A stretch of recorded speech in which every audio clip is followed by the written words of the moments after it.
Yo no entiendo, y lo confieso sin rubor, pero creo que muchos ecuatorianos no lo entienden, y me temo además que el gobierno tampoco entiende cómo es esto de la afiliación obligatoria, pero que es voluntaria, pero también es obligatoria, de los profesionales al Seguro Social. Estoy seguro que la doctora María Paula Romo, una jurista muy sólida, pues entenderá o por lo menos sabrá en dónde está la confusión en este tema que nos tiene tan enredados y preocupados a muchos ecuatorianos. Doctora, ¿cómo está usted? Buenos días. Hola Jorge, buenos días. No sé tampoco si tengo la claridad que usted espera, pero al menos trataré como de hilar algunas ideas alrededor de un tema que es muy delicado con lo que ha pasado en estos días. Claro. ¿Quién origina en primer lugar esta confusión? Porque de alguna forma el arquitecto Fernando Cordero sale a la prensa en estos días y dice, no es cierto, se han confundido. A mí por ahí me gustaría empezar. ¿Quién origina la confusión? Es una rueda de prensa y son declaraciones que da el director nacional de afiliaciones del Instituto Ecuatoriano de Seguridad Social, que anuncia la obligatoriedad de quienes están quienes perciben ingresos sin estar en relación de dependencia, de entrar al sistema del Instituto Ecuatoriano de Seguridad Social, que se llama el Seguro Social Obligatorio. Entonces, claro, él anuncia la obligatoriedad, incluso en estas declaraciones, él habla de sanciones y multas para quienes no lo hagan, y eso evidentemente dispara una reacción en el país, sobre todo en determinados sectores del país, que son los sectores formales. No todos los que tienen ingresos, pero los formales, que son los que ya vienen viviendo pues las consecuencias de un control mayor desde el sector tributario y también de algunos excesos en el tema del control tributario. Entonces, la reacción evidentemente es gigantesca, porque afectar a alguien el 20% de sus ingresos no es un problema menor. Además, verán, desde el 1 de abril van a tener que afiliarse. Eso significa para muchas familias en el Ecuador que el próximo mes ya no tienen el porcentaje con el que estaban pagando la cuota de un carro que se estaban comprando, la pensión de los hijos que estaban haciendo un esfuerzo para que vayan a una mejor escuela, es decir, de un mes para el otro, a familias de clase media, media-baja, que serían las afectadas por una disposición así. Es terrible para sus economías. Entonces creo que esa reacción pues provoca la inmediata respuesta no tan inmediata, respuesta del IES. Sí, creo que 5 semanas. Sí, creo que la confusión, y luego de la confusión varios días, al menos más de una semana. Sí. Entonces, tratándose de un tema tan delicado, no es que haya una salida inmediata a aclarar la confusión, sino que varios días después, varios días de silencio de Fernando Cordero, y luego una rueda de prensa en la que nos anuncia que todos nos hemos confundido, ¿no? Y que le echan la culpa a un funcionario, sí, que es el chivo expiatorio. Pero además, el funcionario no es separado de sus funciones, no es sancionado por haber cometido un error tan grave, sino que es justificado porque aparentemente le dieron un papel para que lea una rueda de prensa, que son las palabras del arquitecto Cordero. Pero esto sería muy chistoso si no fuera tan trágico. Si no fuera cierto, sí. Pero creo que esto nos lleva a un debate que es el que no debería suspenderse si es que nos pasa el alivio, es decir, que respiramos y decimos, bueno, no ha sido el 20%, desde el próximo mes. Creo que el debate todavía está pendiente. Aquí la discusión es cómo está funcionando el IES. Tenemos cálculos actuariales, la ley manda cálculos a presentar cálculos actuariales cada determinado tiempo, y el IES está en deuda de haber presentado esos cálculos. ¿Qué es lo que está pasando con la seguridad social en el Ecuador? Si es que hay la intención de diseñar un modelo de seguridad social obligatoria, que además es lo que dice la Constitución, ¿cómo va a financiarse? Porque los primeros días después de esta discusión o después de este anuncio de los funcionarios medios del IES, lo que se decía es que tenemos que financiar el seguro social universal. Si es que se piensa financiar la seguridad universal a través de esta especie de subsidio gigantesco del sector formalizado en la economía nacional, eso es no solamente abusivo, podría ser confiscatorio. ¿Cómo se plantea que una persona pueda tener una obligación que surja de un reglamento, Jorge? Y claro, en este momento nos dicen, no es cierto, es que en el reglamento no podríamos poner sanciones. Claro que no podrían. En un reglamento no se pueden determinar los cobros, ni la obligatoriedad. Los ciudadanos estamos autorizados a hacer cualquier cosa que no esté prohibida por la ley, y no podemos estar obligados si no es por una ley. Entonces, claro, suena lógica la explicación que hoy nos dan, pero tenemos muchos ejemplos que nos demuestran que a través de decretos y de resoluciones nos han obligado a hacer cosas ilegales. Yo decía en serio y en broma en estos días, tal vez esta es la otra cara de la moneda de la renuncia obligatoria, ¿no? Porque la renuncia que es voluntaria, ya hicieron un decreto para que sea obligatoria. Ahora esta es la afiliación voluntaria obligatoria. Es que es un problema que no da ni para la semántica, peor para el derecho. Claro. Y estamos obligados a hacer otras cosas y otras acciones legales se han estado tomando en estos meses a través de decretos y de reglamentos. El famoso decreto de las organizaciones sin fines de lucro, de las ONGs, con el que fue cerrado Pachamama. Ahí está un mecanismo y una sanción que no está prevista en la ley, una obligatoriedad que está en un decreto ejecutivo. Entonces, no es un caso aislado y a mí me parece que no deberíamos tomarnos un respiro y aliviarnos después de lo sucedido. Creo que es momento para que nos cuenten cómo van los números en el IES, cómo está el tema de los bonos que se le han vendido al Estado ecuatoriano, es decir, del dinero que se le está prestando al gobierno, cómo está el tema de la sostenibilidad después de las últimas medidas, porque creo que también hay relación con eso.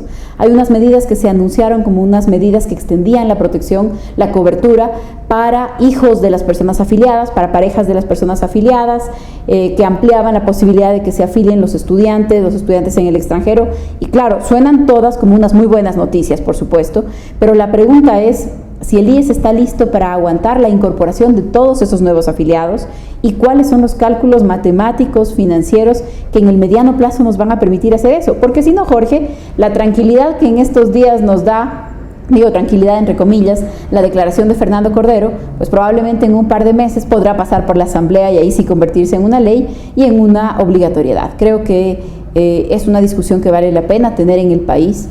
Hay otros países en donde así se financia la seguridad social. El Obamacare en los Estados Unidos se financia a través de un mecanismo parecido. Todos los agentes económicos cancelan, pagan un porcentaje de sus ingresos para pagar la seguridad de salud y de contingencia de todo el país. Entonces, no es una idea que haya sido un desliz del funcionario. Hay ideas que están ahí, hay temas que se están debatiendo. A mí me parece que debería ser el pretexto, este aire, este tiempo que nos da el hecho de que no se pueda decidir por resolución, es el momento para exigir un debate sobre cómo se piensa implementar la seguridad social universal y sobre cómo van los números en el IES. Claro, pero ese debate parece que, como todos los debates, no le gustan al gobierno, por eso es esta persecución a la prensa llena de calumnias y de cosas, porque lo que le gusta es la voz del emperador, es la única voz que rige, y el que esté en desacuerdo pues o es un idiota, o es un ignorante, o es un estreñido, o simplemente pues representa los intereses más oscuros e inconfesables. Pero este retractarse, o al menos esta radical corrección que ha sucedido con lo del IES, me parece que también nos muestra que hay debates que se pueden seguir dando, que tienen impacto. Estamos en un momento político en donde el tablero ha cambiado un poco. No me atrevo a decir que hay grandes transformaciones en el escenario político, pero al menos la idea de que el escenario estaba copado, de que estaba lleno, de que no había espacio para ninguna discusión, para ningún liderazgo, para ninguna alternativa, creo que es una idea que empieza a discutirse. Y me parece que también lo del IES, lo de los peajes. Jorge, yo no dejo de poner este ejemplo porque me parece que es casi ya un cuento surreal esto. Uno va en Quito y dice, ¿y hoy día pagaremos o no pagaremos peaje? Claro, y de bajado de subida. Abajo, sí. Ahí pago el peaje. Insisto, esto sería muy chistoso si no fuera trágico, que el gobierno maneje así con cálculos electorales todo. De tal desconcierto, que tenemos que empezar a buscar al menos la guía del sentido común. Es decir, a ver, la historia de los peajes, a ver lo del IES, que me puedan obligar a hacer algo por un reglamento. Es decir, alguien tiene que empezar, o tendremos que empezar a hacerlo todos, pero hay que recuperar un poco el sentido común frente a este gran desconcierto en el que parece estar el gobierno dando palos de ciego en las últimas semanas. Creo que lo del IES se suma a esa lista. Doctora, creo que me ha aclarado, y a mucha gente nos ha aclarado mucho dónde está la raíz del problema y que hay que seguir, de lo que hay que seguir hablando.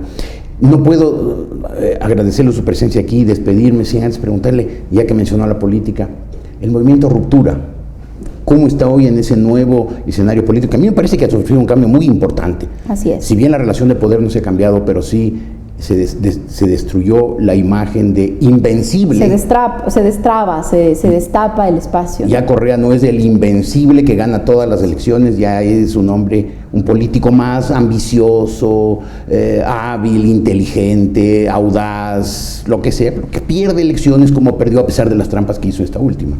Y además de un gran pragmatismo, sí, perdieron mis compañeros, que era votar por ellos, era votar por mí, pero ganaron mis amigos. No hay problema, los que ganaron también eran mis amigos, tal vez por sectarios les pusimos a mis compañeros. Creo que hay que también pensar si hemos podido reconstruir la política en el Ecuador o si lo que se presenta hoy como los nuevos espacios político-electorales lo que han dado es una oportunidad válida, importante, a los caudillos tradicionales, a los espacios de poder tradicionales que antes estaban en el Partido Social Cristiano o en Sociedad Patriótica o en su momento en otras filas. No lo castigo, pero creo que es una cosa frente a la que tenemos que mirarnos. Es decir, ¿de verdad hemos reconstruido la política en el país o es el regreso de la otra vieja política, ¿no es cierto? Porque tal vez si es que hoy vemos el mapa político y lo comparamos con una década anterior, excepto por algunos nombres, probablemente lo que pasó fue eso, el reposicionamiento bajo algunas nuevas banderas que abrieron sus espacios para esas inscripciones. Entonces, ¿qué estamos haciendo desde la ruptura? ¿Cómo estamos viendo este panorama? Pues así, ¿no? Con la idea de que este no es un espacio político totalmente ocupado, que el momento de hegemonía política electoral total de Correa ya se terminó, que incluso hay un agotamiento y un desgaste de los mecanismos de propaganda, de programas del Estado. Ojalá también los resultados electorales sean una pequeña reacción a eso, ¿no? A decir, ofende el despliegue de los ministerios lanzados a inaugurar canchas y ligas barriales el día antes de la elección, el viernes antes de la elección repartiendo becas con todos los estudiantes en el patio del colegio para entregar una beca, pero en un patio de 1.500 estudiantes el día antes de la elección. Es decir, ya cosas que empiezan a ofender la sensibilidad democrática de los ciudadanos. El debate que hoy se ha impuesto sobre el tema de la reelección indefinida, un debate muy delicado en el Ecuador. Ese debate estaba saldado, creo que desde García Moreno estaba saldado ese debate. Quedan pocos países en América Latina, unos pocos en el África. Perdóneme, cuando este gobierno empezó y usted era parte de ese gobierno, yo dije, este señor no soltará el poder, nunca habrá reelección indefinida. Y nuestra Constitución dice otra cosa. Y nuestra Constitución dice otra cosa. Yo digo, el siguiente paso puede ser la desdolarización. Hay que estar atentos. Bueno, yo creo que todavía hay una gran discusión de eso, ¿no? Porque el gran jugador en la geopolítica latinoamericana que cuestionaba el sistema económico, a raíz del cual se organizó se pretendió organizar una nueva estructura económico-financiera, un banco, un sistema de intercambio y de pagos entre los países de América Latina, hoy probablemente está mirando a la dolarización, ¿no? Está hablando Venezuela, del chavismo. Estoy hablando de Venezuela, claro. Entonces creo que hoy es un momento radicalmente distinto, incluso para el presidente Correa. Creo que su propio pragmatismo político y lo que nos ha demostrado en estos años no es una radicalización del proceso hacia la izquierda, es una radicalización autoritaria, pero del lado de la derecha, porque hay autoritarios de izquierda y hay autoritarios de derecha. ¿Usted lo ve a Correa como un autoritario de derecha? Yo creo que su radicalización es a la derecha y al autoritarismo, sí. Bueno, el autoritarismo desde el primer día. Yo creo que hay una radicalización. Mandón, gritón, ofensivo, perseguidor, intolerante. Que como yo le digo siempre, Jorge, una cosa son esos rasgos de carácter, yo no los tengo, pero una cosa son como rasgos de carácter y otra cosa son si es que uno utiliza el poder del Estado para efectivizarlos contra alguien. Y eso es inaceptable. Entonces, ese es el giro que ha tenido el gobierno. Hace un rato conversábamos con un par de profesionales, de estudiosos, y decíamos, así como en las ciencias sociales se habla del primer Hart, del primer Kelsen y luego del segundo, y luego por hablar de diferentes épocas en el desarrollo de sus teorías, de su pensamiento, autores que cambian de opinión sobre sus propios libros o sus teorías. Yo creo que nosotros ya podríamos hablar del primer Correa, del segundo Correa, y hoy probablemente estamos perfilándonos o estamos frente a lo que se perfila como el tercer Correa, ¿no? El primer Correa autoritario, el segundo autoritario y el tercero autoritario. El primer Correa, un outsider de la política, el primer Correa, un profesor universitario con un discurso de mucha más amplitud frente a lo que estamos discutiendo, no con esos rasgos autoritarios, con un discurso en donde los derechos humanos serán una cosa buena, en donde las garantías constitucionales serán una buena buena noticia de la Constitución, en donde había que reconstruir el sistema de partidos y el sistema democrático, y hoy frente a un momento en donde el propio partido de gobierno, que es ya tan laxo frente a la voluntad del presidente, y aún así parece todavía estorbarle, ¿no? Creo que las declaraciones que ha dado respecto de sus amistades en otros partidos, su cercanía, el pragmatismo, nos muestran eso. Pero usted sabe que yo respeto mucho su punto de vista, así es, Jorge. Pero yo estoy convencido de que el primer Correa fue autoritario, el segundo es autoritario, el tercero fue autoritario. Yo creo que hemos pasado por momentos diferentes. Como periodista intentó ofenderme, no lo logró, nunca lo ha logrado. Intentó ofenderme aún antes de ser presidente, cuando era candidato. Desde ahí ya demostró que tenía rasgos autoritarios, impositivos, mandones, que se cree el dueño único y definitivo de la verdad. Por eso es que creo que está contra la historia y ante la historia eso será muy duramente castigado. Sí, yo creo que hemos pasado por momentos diferentes y que hoy estamos viviendo un momento de total descomposición de lo que en un principio se buscó que esta nueva política fuera. Hoy creo que nada de eso se ha cumplido, que algunas cosas son distintas que hace 7 u 8 años y en buena parte se justifican por una gran cantidad de recursos que han ingresado al país. Hay cosas que son buenas noticias para la gente y la pregunta, por ejemplo, con lo del IES es cuánto pueden sostenerse. Claro. Y creo que ese es el debate de fondo, más allá de las confusiones internas dentro del Instituto Ecuatoriano de Seguridad Social. Gracias, doctora, por haber estado aquí. Muchas gracias, Jorge. Buenos días. La doctora María Paula Romo del Movimiento Ruptura.